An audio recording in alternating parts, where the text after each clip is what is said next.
El sol del desierto de Sonora golpeaba despiadadamente el rostro de Esperanza Morales mientras observaba la línea invisible que separaba su mundo conocido del país de sus sueños. A sus 23 años cargaba con el peso de las esperanzas de toda su familia en Michoacán. En su mochila desgastada guardaba los últimos pesos que había conseguido vendiendo las gallinas de su madre y la única foto que tenía con su hija de 5 años, Sofía. «Mañana te voy a mandar dinero, mi niña», había murmurado antes de partir, besando la frente sudorosa de la pequeña que luchaba contra la fiebre sin medicamentos. El doctor del pueblo había sido claro, necesitaba una operación costosa o no pasaría del invierno. El coyote, un hombre rechoncho con dientes de oro, señaló hacia el norte con una sonrisa que no llegaba a sus ojos. «Allá está tu futuro, güerita. Pero recuerda, una vez que cruces, no hay marcha atrás. Estados Unidos no perdona». Esperanza asintió, apretando el rosario de su abuela entre sus dedos temblorosos. Había vendido todo lo que poseía para pagar los $5,000 que costaba el cruce. No había alternativa. La caminata duró 3 días. 3 días de sed insoportable, de pies sangrantes, de ver cómo algunos del grupo se quedaban atrás para siempre. Cuando finalmente llegaron a Phoenix, Arizona, Esperanza pensó que lo peor había terminado. No sabía que apenas comenzaba su verdadero calvario. Capítulo 2. La patrona Victoria Steinberg vivía en una mansión de 2 pisos en Scottsdale, con vista a las montañas y una piscina que nunca usaba. A los 45 años, había construido su identidad sobre 3 pilares: su matrimonio con Richard, un empresario inmobiliario, su ciudadanía americana por nacimiento, y su firme creencia de que ella era superior a cualquier persona que hubiera cruzado la frontera ilegalmente. Lo que Victoria nunca mencionaba era que sus propios abuelos habían llegado de Guadalajara en los años 40, sin papeles, buscando trabajo en los campos de California. Esa parte de su historia la había enterrado bajo capas de rubio platinado, cirugías estéticas y un acento que había perfeccionado viendo telenovelas gringas. «Necesito a alguien que viva aquí», le había dicho a Esperanza el día que llegó, recomendada por una prima lejana. «Alguien que entienda que esta es mi casa, mis reglas. Te doy cuarto, comida y $300 a la semana. Pero no quiero problemas». Esperanza había aceptado inmediatamente. $300 eran más de lo que ganaba en un mes en Michoacán. Podría mandar dinero para la operación de Sofía y aún quedarle algo para sobrevivir. Lo que no sabía era que Victoria tenía una obsesión enfermiza con demostrar su poder sobre quienes consideraba inferiores. Y para ella, no había nadie más inferior que una mexicana indocumentada que dependía de su generosidad. Capítulo 3. Las primeras humillaciones. El primer día, Victoria le mostró la casa como si fuera un museo. «Este florero costó más de lo que tú ganarás en un año», decía, tocando cada objeto con reverencia fingida. «Y este cuadro es original. Original, ¿entiendes? No como esas copias baratas que seguramente tenían en tu pueblo». Esperanza asentía en silencio, memorizando cada detalle. Limpiaría todo con el cuidado que merecía, pensaba. Después de todo, esta mujer le estaba dando una oportunidad. «Ah, y otra cosa», agregó Victoria, deteniéndose frente al pequeño altar que Esperanza había montado en su cuarto, con una imagen de la Virgen de Guadalupe y una veladora. «Nada de eso en mi casa. Estamos en Estados Unidos, no en México. Si quieres practicar tu religión, hazlo en tu tiempo libre y fuera de aquí». El corazón de Esperanza se encogió, pero guardó silencio. Era temporal, se dijo. Solo hasta reunir el dinero para Sofía, los días se volvieron una rutina de humillaciones calculadas. Victoria la llamaba María, sin importar cuántas veces Esperanza le corrigiera su nombre. «Todos los nombres mexicanos suenan igual», decía con una sonrisa cruel. Las tareas se multiplicaban sin sentido. Limpiar el mismo piso 3 veces al día. Lavar ropa que estaba limpia. Reorganizar armarios perfectamente ordenados. Y siempre, siempre, los comentarios venenosos. «¿Sabes por qué ustedes nunca progresarán?», le preguntó Victoria una tarde, mientras Esperanza tallaba el piso de mármol de rodillas. «Porque no entienden el concepto de excelencia. En México todo se hace a medias, ¿verdad? Por eso su país está como está». Esperanza apretó los dientes y siguió tallando. Cada movimiento de la esponja era por Sofía. Cada humillación soportada era un día más cerca de salvar a su hija. Capítulo 4. El marido depredador Richard Steinberg era todo lo que Victoria buscaba en un hombre, alto, rubio, próspero y completamente ajeno a los sentimientos ajenos. A los 50 años había construido un imperio de bienes raíces sobre la especulación y el despojo de familias en crisis, pero Richard tenía un secreto que compartía con miles de hombres poderosos: creía que su posición le daba derecho sobre cualquier mujer vulnerable que trabajara para él. La primera vez que se acercó a Esperanza fue un martes por la tarde. Victoria había salido al spa y la casa estaba sumida en un silencio incómodo. Esperanza limpiaba la biblioteca cuando sintió una presencia a sus espaldas. «Trabajas muy duro», le dijo Richard, su voz grave resonando en el espacio cerrado. «Me gusta eso en una mujer». Esperanza se tensó pero siguió limpiando. «Gracias, señor. Sabes, tengo amigos en inmigración», continuó, acercándose más. «Puedo hacer que tu vida aquí sea muy fácil, o muy difícil». Las implicaciones eran claras. Esperanza se volteó, enfrentándolo con una dignidad que la sorprendió a ella misma. «Yo solo vengo aquí a trabajar, señor. Nada más». Richard sonrió, pero había algo depredador en su expresión. «Veremos qué opinas cuando lleves más tiempo aquí. Cuando te dé cuenta de lo vulnerable que realmente eres». Esa noche, Esperanza lloró en silencio sobre su cama estrecha. Había cruzado el desierto, había sobrevivido a los coyotes, había soportado las humillaciones de Victoria. Pero esto era diferente. Esto era una amenaza que la tocaba en lo más profundo de su ser. Capítulo 5. La trampa. Las semanas pasaron y la situación empeoró. Victoria había notado la tensión entre su esposo y la empleada, pero en lugar de proteger a Esperanza, vio una oportunidad para ejercer aún más control. «¿Sabes qué pienso?», le dijo una mañana, mientras Esperanza preparaba el desayuno. «Que a ti te gusta llamar la atención. Esa forma de caminar, de vestirse, es muy provocativa». Esperanza llevaba el mismo uniforme de siempre, pantalón negro y blusa blanca, ambos holgados y discretos. «No entiendo, señora». «Claro que entiendes. Todas las de tu clase son iguales. Vienen aquí fingiendo ser víctimas, pero en realidad buscan engatusar a los maridos de las mujeres decentes». La acusación era tan injusta que Esperanza se quedó sin palabras. Victoria interpretó su silencio como culpabilidad. «Te tengo vigilada», continuó. «Un paso en falso y no solo te echo de mi casa. Me aseguro de que nunca más consigas trabajo en esta ciudad». Esa misma tarde, mientras Esperanza doblaba ropa en el cuarto de la pareja, encontró algo que la heló la sangre: ropa interior femenina de encaje rojo, talla pequeña, escondida entre las sábanas de la cama matrimonial. No era su estilo, no era su talla, y definitivamente no era suya, pero cuando Victoria descubrió la prenda esa misma noche, montó un espectáculo digno de Hollywood. «Richard, ven acá inmediatamente». Sus gritos resonaron por toda la casa. «Mira lo que encontré en nuestro cuarto. Esta descarada está tratando de seducirte». Richard apareció con una expresión de sorpresa perfectamente actuada. Esperanza entendió inmediatamente, era una trampa planeada por ambos. «Yo nunca, señora, esto no es mío», tartamudeó, sosteniendo la prenda con las puntas de los dedos como si quemara. «Ah, no. Entonces, ¿cómo llegó a nuestra cama?». Victoria se acercó amenazadoramente. «Te voy a enseñar lo que les pasa a las zorras que tratan de destruir matrimonios». Capítulo 6. La degradación. Lo que siguió fue una campaña sistemática de destrucción psicológica. Victoria se volvió creativa en sus torturas. Un día, accidentalmente, derramó vino tinto sobre un vestido blanco carísimo y culpó a Esperanza, descontándole 2 semanas de salario. Otro día, encontró dinero faltante en su bolsa y amenazó con llamar a la policía. «Eres una ladrona y una ramera», le gritaba regularmente. «Lo único bueno que hizo tu país fue deshacerse de ti». Pero la humillación más profunda vino una noche de diciembre. Victoria había organizado una cena elegante para impresionar a sus amigas del Club Country. Esperanza sirvió la cena con su habitual profesionalismo, pero cuando regresó a la cocina por el postre, Victoria la siguió.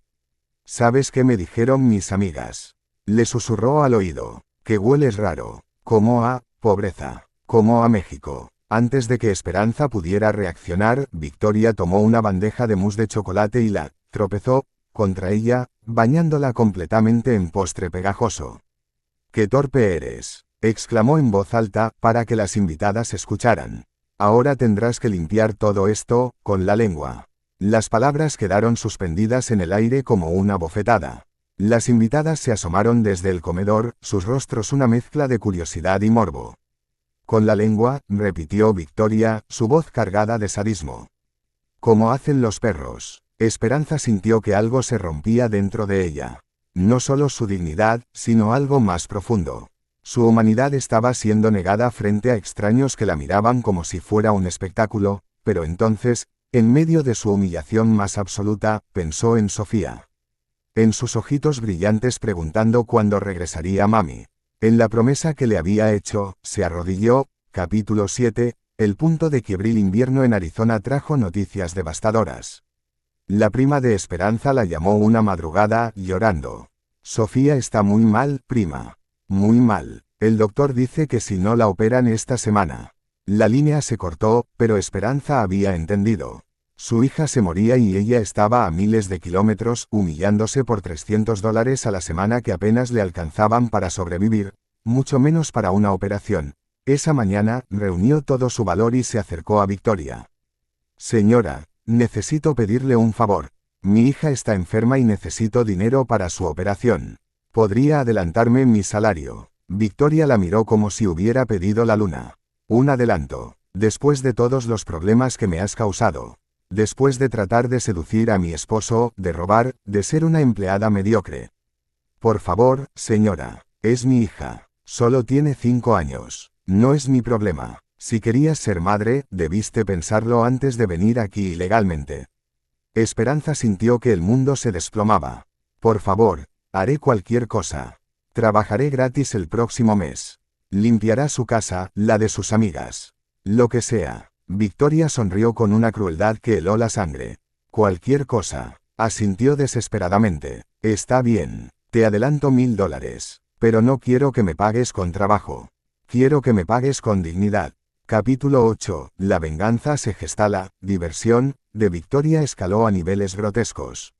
La obligaba a comer sobras del suelo. La bañaba con agua fría en el patio trasero, riéndose de su desnudez y su vulnerabilidad. La despertaba en la madrugada para que limpiara cosas que ya estaban limpias.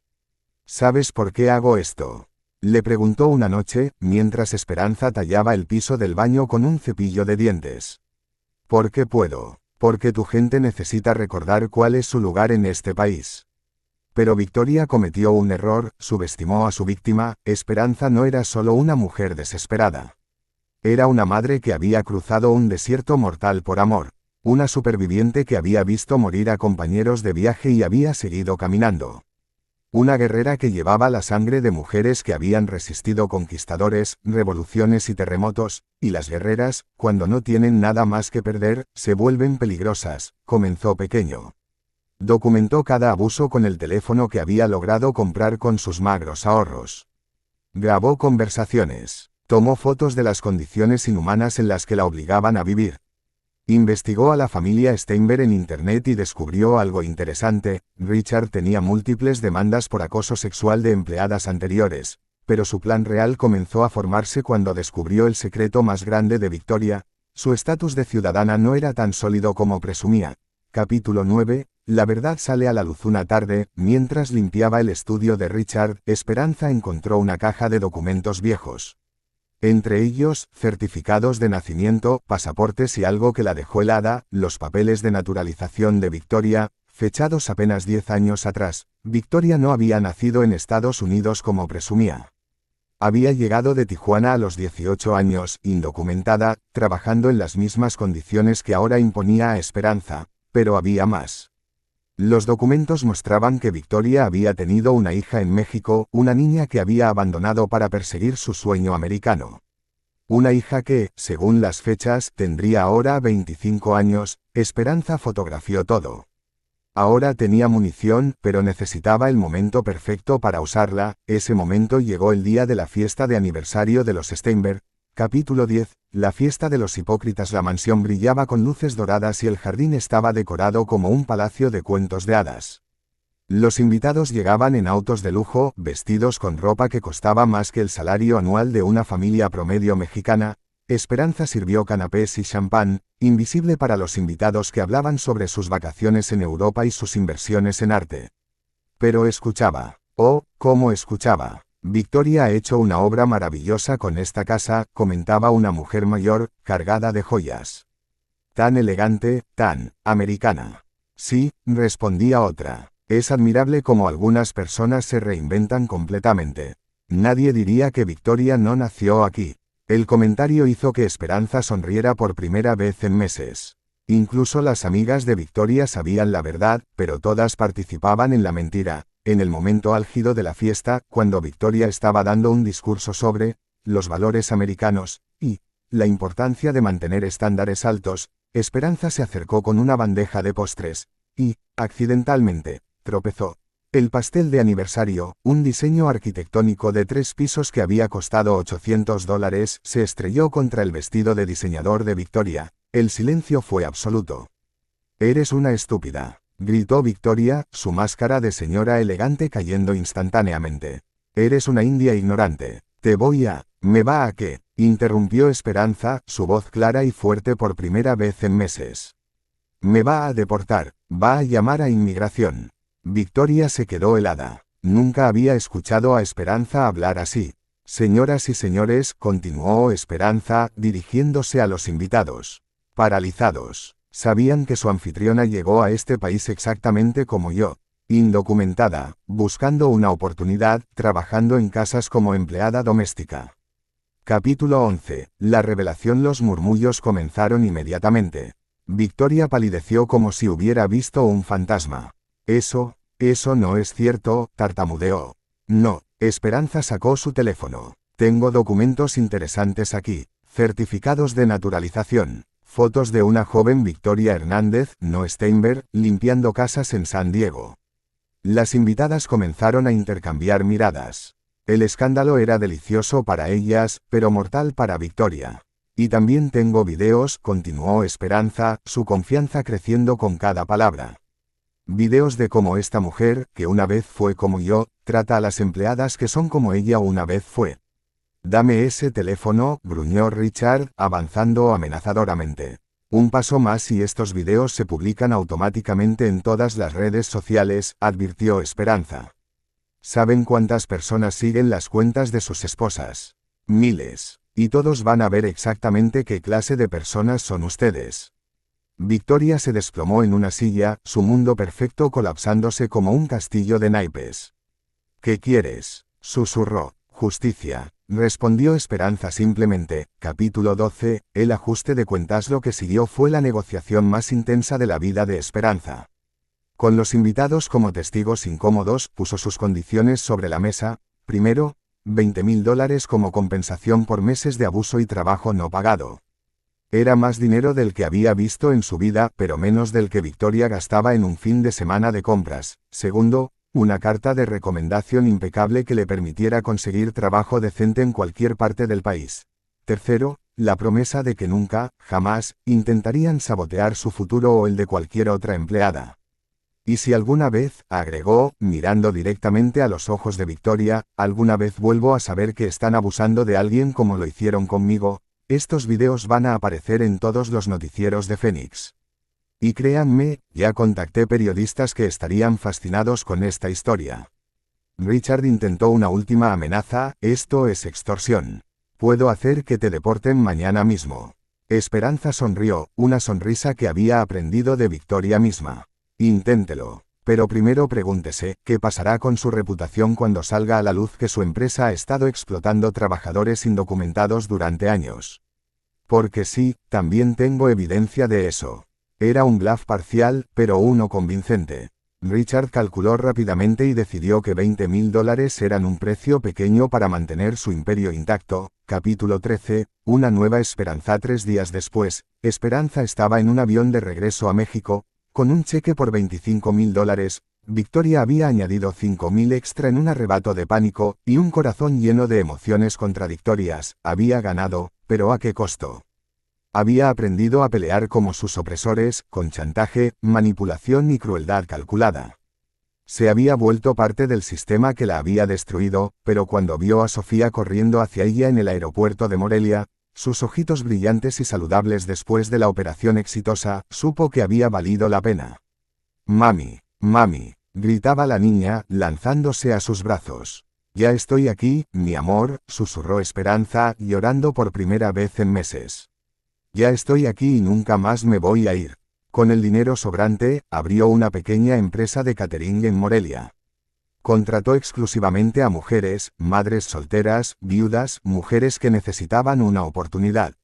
Y estableció una regla inquebrantable: en su negocio, todas eran tratadas con dignidad. Capítulo 14, el legado de la injusticia. 2 años después, Esperanza recibió una llamada inesperada. Era de una reportera de Univisión. «Señora Morales, tenemos entendido que usted trabajó para la familia Steinberg en Phoenix. ¿Podría comentarnos sobre su experiencia?» Resultó que Victoria y Richard habían sido arrestados por evasión fiscal y explotación laboral. Una investigación había descubierto un patrón de abuso hacia empleadas domésticas que se extendía por más de una década. Otras mujeres habían hablado, inspiradas por rumores de alguien que había logrado defenderse. Esperanza aceptó dar su testimonio. La entrevista se volvió viral. No solo por la historia de abuso, sino por algo más profundo: mostraba la hipocresía de un sistema que permitía que los inmigrantes fueran explotados por otros inmigrantes que habían llegado antes. «El problema no es de dónde vienes», dijo Esperanza frente a las cámaras, con Sofía jugando en el fondo. «El problema es cómo tratas a los que vienen después de ti. Todos merecemos dignidad, sin importar nuestros papeles». El vídeo se compartió millones de veces, traducido a docenas de idiomas. Esperanza se convirtió involuntariamente en una voz para los sin voz. Capítulo 15, círculos que se cierran. 5 años después del día que había abandonado la mansión de los Steinberg, Esperanza recibió una carta inesperada. Venía de una cárcel federal en Arizona, era de Victoria. «Esperanza», decía la carta en una caligrafía temblorosa. «Sé que no tengo derecho de escribirte. Sé que lo que te hice fue imperdonable. Pero quería que supieras que ahora entiendo». La carta continuaba explicando cómo la prisión le había mostrado lo que era ser powerless, ser vulnerable, ser tratada como menos que humana. «Ahora soy yo la que limpia pisos. Soy yo la que aguanta humillaciones de guardias que me ven como basura. Y cada día entiendo mejor el infierno que hice de tu vida». Esperanza leyó la carta completa. Al final, Victoria pedía perdón y algo más: ayuda para encontrar a la hija que había abandonado en México décadas atrás. Esperanza guardó la carta en un cajón. Nunca la contestó, no por crueldad, sino porque había aprendido algo fundamental: el perdón no siempre requiere reconciliación. Algunas heridas sanan mejor en silencio. Capítulo 16, la nueva generación. Sofía creció escuchando la historia de su madre, pero no como un cuento de víctima, sino como una lección de resistencia. A los 10 años, ya hablaba 3 idiomas y soñaba con ser abogada de derechos humanos. «Mami», le preguntó una tarde mientras hacían tarea juntas, «¿odias a Estados Unidos?» Esperanza consideró la pregunta cuidadosamente. «No odio al país, mi amor. Odio la injusticia. Odio la crueldad. Pero también conocí personas buenas allá. El país no es el problema, son algunas de las personas que viven en él. Volverías. Tal vez algún día. Pero si vuelvo, será con la cabeza en alto, con papeles, con dignidad. Nadie va a volver a tratarme como me trataron». Sofía asintió con la seriedad de una niña que había crecido entendiendo que el mundo no siempre era justo, pero que eso no significaba que tuviera que ser cruel. Capítulo 17. El eco de las acciones. La historia de Esperanza había inspirado cambios más allá de su intención original. Organizaciones de derechos de los trabajadores en Estados Unidos comenzaron a usar su caso como ejemplo de cómo los inmigrantes podían defenderse. Se crearon líneas de ayuda, aplicaciones para documentar abusos, redes de apoyo legal.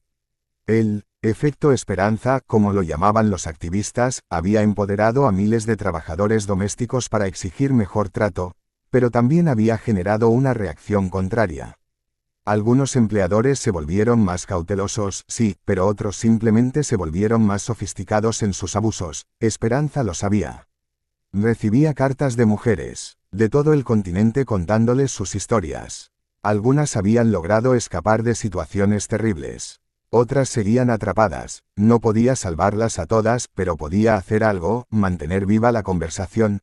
Capítulo 18. la política del dolor. Cuando Sofía cumplió 15 años, Esperanza la llevó a una conferencia sobre derechos de los inmigrantes en Ciudad de México.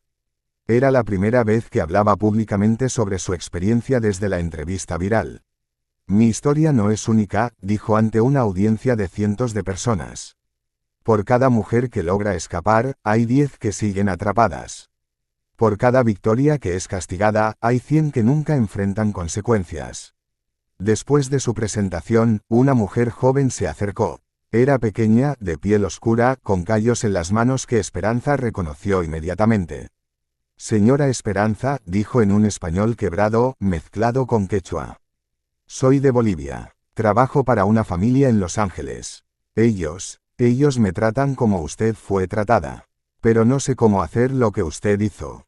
Esperanza tomó las manos de la mujer entre las suyas. ¿Cómo te llamas? Pachamama, pero ellos me llaman María. Pachamama es un nombre hermoso. Significa Madre Tierra, ¿verdad? La mujer asintió, sorprendida de que alguien conociera el significado. Nunca dejes que te quiten tu nombre, Pachamama. Es lo primero que intentan robarte, tu identidad. Capítulo 19. Semillas de cambio. Esperanza ayudó a Pachamama a documentar su situación y la conectó con organizaciones de ayuda en Los Ángeles. No fue fácil, la mujer boliviana tenía menos recursos y menos opciones que las que había tenido ella, pero 6 meses después, Pachamama logró escapar de sus empleadores abusivos y encontrar trabajo en una familia que la trataba con respeto. Más importante aún, había ayudado a otras 2 empleadas a escapar de situaciones similares. Es como sembrar maíz, le escribió a Esperanza. Una semilla se convierte en una planta que da muchas semillas, que se convierten en muchas plantas. La metáfora resonó profundamente en Esperanza. Su sufrimiento había sido como fertilizante para el crecimiento de algo más grande. Capítulo 20. La reunión inesperada. 10 años después de abandonar Phoenix, Esperanza se encontró de vuelta en Estados Unidos, pero esta vez como invitada de honor en una conferencia universitaria sobre derechos laborales. El día antes de su presentación, decidió caminar por las calles de Scottsdale. No para nostalgia, sino para cerrar un círculo, la mansión de los Steinberg ahora tenía un letrero de «Se vende». Las ventanas estaban vacías, el jardín descuidado. Los vecinos le contaron que la casa había estado vacía desde que Richard fue a prisión y Victoria fue deportada de vuelta a México. Había justicia poética en el destino de Victoria. Después de años negando sus raíces, había terminado exactamente donde había comenzado. Mientras contemplaba la casa abandonada, una voz familiar la sobresaltó. Esperanza. Se volteó y vio a un hombre de mediana edad, bien vestido, con una sonrisa amable. Le tomó un momento reconocerlo. Era David, el jardinero de los Steinberg, el único empleado que había mostrado amabilidad durante su tiempo allí. David, ¿qué haces aquí? Vengo a cuidar el jardín mientras la casa se vende. Los nuevos dueños me contrataron. Sonrió. ¿Y tú, qué te trae por aquí? Esperanza le contó sobre la conferencia, sobre su nueva vida, sobre Sofía. Siempre supe que eras especial, dijo David. La forma en que soportaste todo eso, y la forma en que te fuiste. Todos los empleados hablamos de eso durante meses. Todos sabían lo que pasaba. Claro, pero también sabíamos que no podíamos hacer nada. Todos necesitábamos el trabajo. Su expresión se ensombreció. Después de que te fuiste, las cosas empeoraron para los demás. Victoria se volvió paranoica, más cruel. Como si tu escape la hubiera hecho darse cuenta de que podía perder control. Era información nueva para Esperanza. Su acto de resistencia había tenido consecuencias que nunca había considerado. Capítulo 21. El precio de la resistencia. Esa noche, en su hotel, Esperanza no pudo dormir. La conversación con David la había perturbado más de lo que esperaba. Había sido egoísta al escapar. Había empeorado las cosas para otros al no quedarse y resistir desde adentro. Llamó a Sofía, que ahora tenía 17 años y estudiaba en la preparatoria. Mami, claro que hiciste lo correcto, le dijo su hija con la sabiduría precoz que había desarrollado. No puedes prenderte fuego para mantener calientes a otros. Y además, mira todo lo que ha pasado desde entonces. Mira a cuánta gente has ayudado. Era verdad, desde su escape, había ayudado directamente a más de 50 mujeres a salir de situaciones abusivas. Su historia había inspirado cambios en leyes laborales. Había creado empleos dignos para cientos de personas en México, pero el costo emocional de la resistencia era algo que rara vez se discutía. El trauma no desaparecía con la justicia. Las cicatrices permanecían. Capítulo 22. La conferencia al día siguiente, frente a una audiencia de estudiantes universitarios, profesores y activistas, Esperanza contó su historia completa por primera vez. No solo la parte heroica del final, sino también los momentos de desesperación, los días en que había considerado rendirse, las veces que había odiado a Victoria tanto que se asustaba de sí misma. La resistencia no es glamorosa, dijo. No es un momento de victoria donde la música aumenta y todo se resuelve. Es levantarse cada día cuando quieres quedarte en cama. Es mantener tu humanidad cuando otros tratan de quitártela. Es creer que mereces dignidad incluso cuando todo el mundo te dice lo contrario. Un estudiante levantó la mano. ¿Alguna vez se arrepiente de haber venido a Estados Unidos? Esperanza consideró la pregunta. Me arrepiento del sufrimiento. Me arrepiento de haber sido tan ingenua. Pero no me arrepiento de la experiencia completa, porque me enseñó quién soy realmente. Y me dio la oportunidad de ayudar a otros. Otra estudiante preguntó, ¿qué les diría a los empleadores que están aquí hoy? Que recuerden que la persona que limpia su casa, que cuida a sus hijos, que cocina su comida, es tan humana como ustedes. Que tiene sueños, miedos, familias. Que merece respeto no porque sea útil, sino porque existe. Capítulo 23. El encuentro fortuito después de la conferencia, mientras esperaba su vuelo de regreso a México, Esperanza notó a una mujer joven sentada sola en la cafetería del aeropuerto, llorando silenciosamente. Era latina, claramente alterada, con las marcas inconfundibles de alguien que había trabajado duro, manos ásperas, postura encorvada por la fatiga. Esperanza se acercó. ¿Estás bien? La mujer levantó la vista, sorprendida. Perdón, no quería molestar. No molestas. Me llamo Esperanza. ¿Qué pasa? La historia salió a borbotones. Se llamaba Carmen, era de Guatemala, trabajaba para una familia en Tucson. La habían despedido esa mañana sin explicación, sin pagarle 2 meses de salario que le debían. No sé qué hacer, sollozó. No tengo dinero para el hotel, no tengo cómo regresar a casa. Esperanza sintió una déjà vu poderosa. Era ella misma 10 años atrás, perdida y desesperada. ¿Tienes teléfono? Carmen asintió. Voy a darte algunos números. Personas que pueden ayudarte. Pasó la siguiente hora conectando a Carmen con organizaciones de ayuda, explicándole sus derechos, dándole dinero en efectivo para el hotel y el vuelo de regreso. ¿Por qué me ayuda? Preguntó Carmen. Ni siquiera me conoce. Porque alguien debería haberme ayudado a mí cuando estaba en tu lugar. ¿Y por qué ahora puedo? Capítulo 24. El círculo completó. El vuelo de regreso a México le dio a Esperanza tiempo para reflexionar sobre la década que había pasado desde su escape de Phoenix. Había construido una vida buena. Su empresa de catering era próspera, empleaba a 30 mujeres y había expandido a 3 ciudades. Sofía estaba por entrar a la universidad con una beca completa. Tenían una casa pequeña pero cómoda, con un jardín donde Esperanza cultivaba las mismas flores que su abuela había plantado décadas atrás. Pero más importante, había encontrado propósito en el dolor, no glorificaba su sufrimiento ni lo recomendaba a nadie. Pero había aprendido a transformarlo en algo útil, sabiduría, empatía, acción. Su teléfono sonó.